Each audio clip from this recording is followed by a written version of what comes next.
नमस्कार भावी शिक्षकांनो आणि अभिज्ञताधारकांनो, मॅथ विथ सूरज सर या चॅनलमध्ये आपल्या सर्वांचं सहर्ष स्वागत.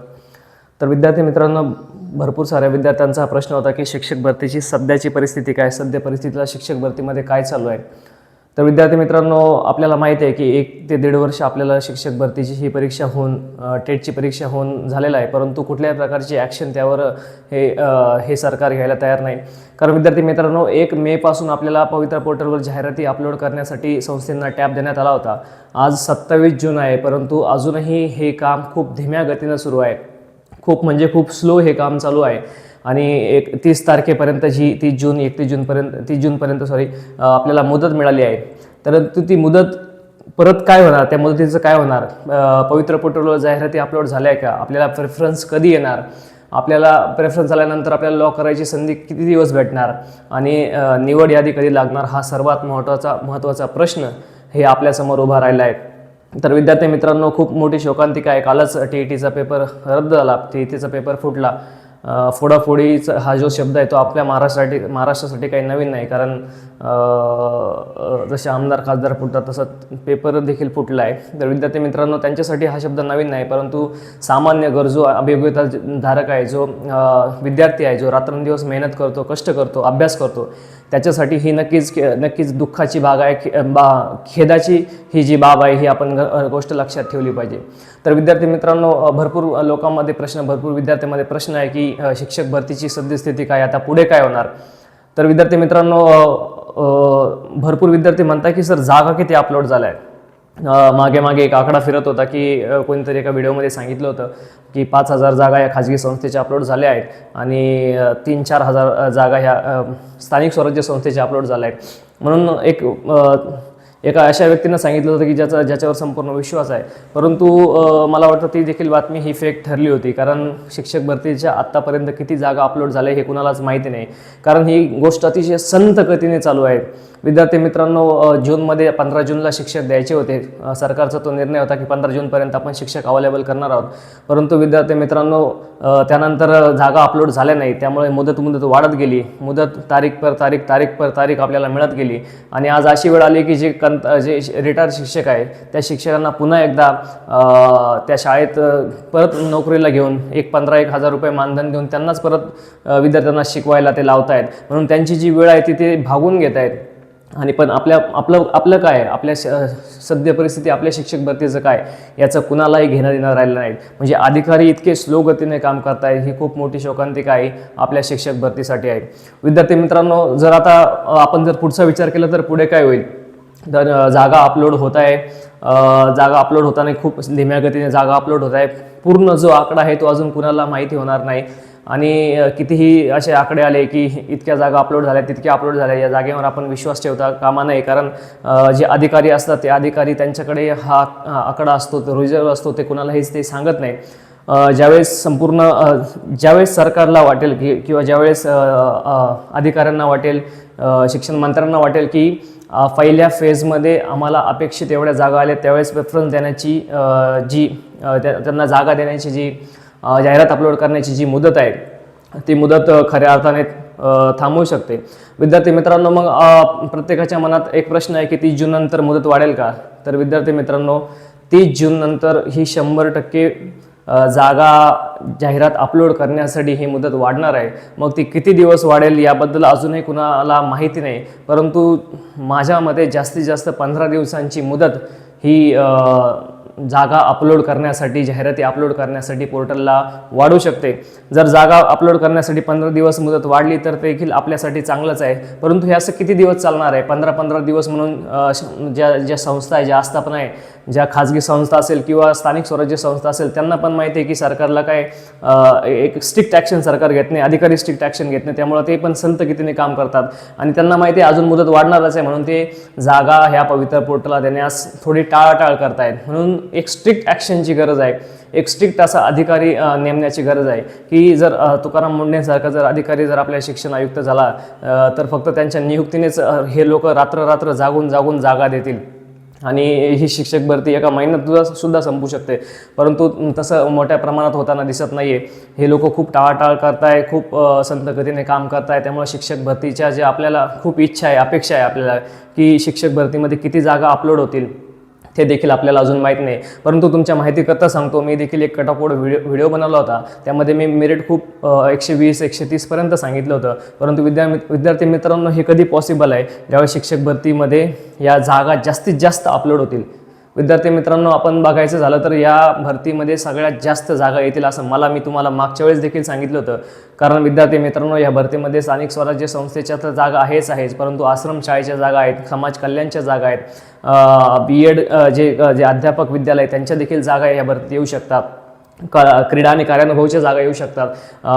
ज्या पेसाच्या जागा ज्या याला कन्वर्ट केल्या त्या जागा देखील येऊ शकतात. म्हणून विद्यार्थी मित्रांनो, ॲज वेल ॲज जे लोक जे शिक्षक रिटायर झाले आहेत त्यांच्या देखील जागा या शिक्षक भरतीमध्ये येऊ शकतात, हे आपल्याला सर्वांना माहिती आहे. म्हणून विद्यार्थी मित्रांनो, आपण कट ऑफचा व्हिडिओ बनवला असा हवेत गोळीबार म्हणून बनवला नव्हता.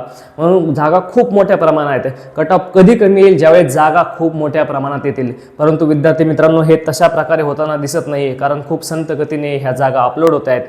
म्हणून विद्यार्थी मित्रांनो, जर पुन्हा एकदा लक्षात घ्या, जागा जर कमी अपलोड झाल्या तर 100% कट ऑफ वाढणार आहे, आणि जागा जर जास्त अपलोड झाल्या, हे साधं गणित आहे, त्यावेळेस कट ऑफ थोडा कमी लागणार आहे. म्हणून विद्यार्थी मित्रांनो, ही गोष्ट लक्षात ठेवा की आत्ता जी प्रेफरन्स आपण याला म्हणतो की जाहिरात अपलोड करण्यासाठी जी मुदत आहे, ती मुदत 30 जूनला संपेल. आणि 30 जूनला संपल्यानंतर 100% पुन्हा ही मुदत 15 दिवस आपल्याला मुदत देतील. आणि जर या 15 दिवसामध्ये भरपूर प्रमाणात जागा आल्या किंवा अपेक्षेप्रमाणे त्यांना जागा आल्या तर 100% आपले प्रेफरन्स चालू होतील. मग 15 दिवस जर जागा आल्या तर प्रेफरन्स लगेच चालू होतील का? हा खूप मोठा महत्त्वाचा प्रश्न आहे. मी तुम्हाला थंबनेलमध्ये सांगितलं की जुलै महिन्यात आपल्याला खुशखबरी येणार आहे. तर विद्यार्थी मित्रांनो, खुशखबरी केव्हा येईल? ज्यावेळेस 15 जुलैपर्यंत जर भरपूर प्रमाणात जागा आल्या, त्यांना अपेक्षित, जर भरपूर चर्चा आहे की पहिल्या फेजमध्ये 15,000 जागा येतील. जर 15,000 जागांचा टप्पा किंवा 20,000 जागांचा टप्पा जर पहिल्या फेजमध्ये येत असेल तर विद्यार्थी मित्रांनो, 15 जुलैपर्यंत जर मुदत दिली आणि ह्या जागा आल्या तर पुढचे 8 दिवस त्यांना त्या व्यवस्थित करण्यासाठी, विषयानुसार, कॅटेगरीनुसार त्यांची सिक्वेन्स लावण्यासाठी त्यांना जाईल. आणि त्यानंतर 25 ते 26 किंवा लास्ट वीक ऑफ जुलै आपल्याला प्रेफरन्स लॉक करण्यासाठी, प्रेफरन्स असाइन करण्यासाठी मुदत मिळू शकते. म्हणून मी म्हटलो की जुलै महिना हा आपल्यासाठी खुशखबरी देणार आहे. या जुलै महिन्यातच आपल्याला कळणार आहे एकतर शिक्षक भरतीची पुढील काय, शिक्षक भरती पुढे जाणार की शिक्षक भरती तिथेच अडकून राहणार. तर विद्यार्थी मित्रांनो, जुलै महिना आपल्यासाठी खूप महत्त्वाचा आहे. आय होप या जुलै महिन्यामध्ये सर्वांना ही खुशखबरी येऊ आणि शिक्षक भरतीमध्ये ह्या जागा ज्या भरपूर मोठ्या प्रमाणात ह्या जागा येऊ. विद्यार्थी मित्रांनो, एक गोष्ट ध्यानात ठेवा, पहिल्या फेजमध्ये 100% जिल्हा परिषदांच्या जागा अपलोड होणार नाही आहेत. भरपूर जिल्हा परिषदेमध्ये अजूनही संच मान्यता बाकी आहे, समायोजनची प्रोसेस आता तर जनगणना असल्यामुळे बदलीसुद्धा झाली नाही. विद्यार्थी मित्रांनो, संच मान्यता बाकी असल्यामुळे भरपूर अशा जिल्हा परिषद आहेत त्या पहिल्या फेजमध्ये जागा पवित्र पोर्टलला देऊ शकतच नाही. म्हणून विद्यार्थी मित्रांनो, ही गोष्ट ध्यानात ठेवा की पहिल्या फेजला भरपूर अशा जिल्हा परिषदे त्यांच्या जागा येणार नाही. मी म्हणतो 50% जिल्हा परिषदांच्या जागाच येतील असं मला वाटतंय. कारण जवळजवळ 36 जिल्हे, म्हणून 18 ते 20 जिल्हा परिषदांच्या जागा ह्या पवित्र पोर्टलला येऊ शकता. परंतु त्या उलट जर बघितलं तर खाजगी संस्थेच्या ज्यांना खाजगी संस्था आहे, त्यांचे जे संस्था चालक आहे, त्यांना एक शासन परिपत्रक काढून सांगितलं आहे की तुम्हाला पवित्र पोर्टलवरच जागा द्यायची आहे, तुम्हाला कुठल्याही प्रकारचा इतर मार्ग अवलंबता येणार नाही. म्हणून खाजगी संस्थेच्या जागा त्या तुलनेत मोठ्या प्रमाणात मला वाटतं फर्स्ट फेजला येणार आहे. म्हणून विद्यार्थी मित्रांनो, खाजगी संस्थेच्या जर मोठ्या प्रमाणात जागा आल्या तर त्या जागा आपल्यासाठी फायदा आहे. कारण खाजगी संस्था, एक तोटा तो आहे की खाजगी ज्या संस्था आहेत त्या विथ इंटरव्ह्यूला जास्त मोठ्या प्रमाणात येत असतात. कारण विथ इंटरव्ह्यूचं प्रमाण एकाच तीन आहे. पुढच्या व्हिडिओमध्ये आपण टॉप 50 ज्या खाजगी संस्था आहेत त्या बघणार आहोत. त्या टॉप 50 खाजगी संस्थेला तुम्ही प्राधान्य द्या. आणि त्या संस्थेचे खूप मोठे जाळे आहेत, सगळीकडे त्यांच्या शाखा पसरल्या आहेत. जर तुम्ही त्या संस्थांना जर तुम्ही प्रेफरन्स दिला तर खऱ्या अर्थाने तुमची नोकरी सेफ आहे. मग भरपूर अशा संस्था आहे की ज्यांची मान्यता रद्द होण्यावर आहे, कारण त्यांच्याकडे विद्यार्थीच उरलेले नाहीत. आपल्याला मग विद्यार्थी आणायला इकडे तिकडे सापडावं लागतं. म्हणून प्रेफरन्स देताना विथ इंटरव्ह्यूला टॉप 50 कोणत्या संस्था द्यायच्या हे मी पुढच्या व्हिडिओमध्ये तुम्हाला सांगणार आहे. मग विद्यार्थी मित्रांनो, एक गोष्ट ध्यानात ठेवा की शिक्षक भरतीमध्ये आता 15 जुलैपर्यंत जर मुदत वाढली आणि त्यानंतर जर शासनाने हे स्टॉप केलं तर 25-26 जुलै किंवा लास्ट वीक ऑफ द जुलै 28 असेल 27 असेल या दिवशी आपल्याला प्रेफरन्स देण्याची मुदत मिळू शकते आणि 8-10 दिवस पहिल्यांदा 8 दिवस आपल्याला प्रेफरन्स असाईन आणि लॉक करण्याची मुदत मिळेल. परंतु काय त्यानंतर परत 8 दिवसाची मुदत अशी 15 दिवसाची मुदत आपल्याला प्रेफरन्स लॉक करण्यासाठी मिळू शकते आणि त्यानंतर पुन्हा 15 दिवसांनी आपल्याला विदाऊट इंटरव्ह्यूची पहिली लिस्ट आपल्याला लागेल.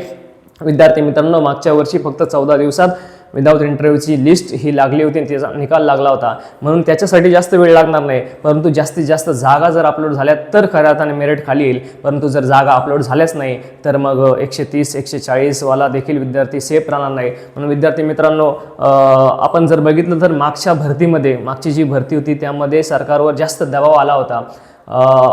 मागच्या भरतीमध्ये ज्या प्रमाणात मोठ्या प्रमाणात आंदोलनं झाली ती ह्या भरतीमध्ये कुठल्याही प्रकारची आंदोलनं झाली नाही. त्यामुळे जो एक प्रकारचा प्रेशर असतो, जो अधिकाऱ्यांवर प्रेशर असतो, जो सरकारवर प्रेशर असतो, जो शिक्षण मंत्र्यांवर प्रेशर असतो, तो प्रेशर ह्या भरतीमध्ये कुठल्याही प्रकारचा दिसत नाही आहे. म्हणून ते सुद्धा संतगतीने घेतायत, फॉर ग्रांटेड आपल्याला घेत आहे. त्यामुळे विद्यार्थी मित्रांनो, सर्वांनी एकत्र येण्याची गरज आहे. सोशल मीडियाच्या माध्यमातून देखील आपण आवाज उठवा. कमेंटच्या माध्यमातून ह्या व्हिडिओला कमेंट करून सरकारपर्यंत हा व्हिडिओ जाऊ द्या की आम्हाला ही विद्यार्थ्यांना नोकरीची गरज नाही, म्हणजे जे अभियोग्यताधारक त्यांना नोकरीची गरज नाही.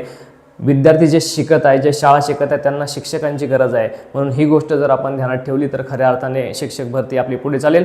तर विद्यार्थी मित्रांनो, मॅथ विथ सूरज सर या चॅनलला लाईक करा, शेअर करा, सबस्क्राईब करा. पुढच्या 50 ज्या संस्था आहे विथ इंटरव्ह्यूच्या त्या व्हिडिओमध्ये आपल्याला येणार आहेत. म्हणून तर तुम्ही जर चॅनल सबस्क्राईब केलं आणि notification bell all over set केलं तर नेक्स्ट व्हिडिओ तुमच्यासाठी येईल. त्यामुळे विद्यार्थी मित्रांनो, हे चॅनल बघत राहा, लाईक करत राहा, शेअर करत राहा, सबस्क्राईब करत राहा. तोपर्यंत धन्यवाद.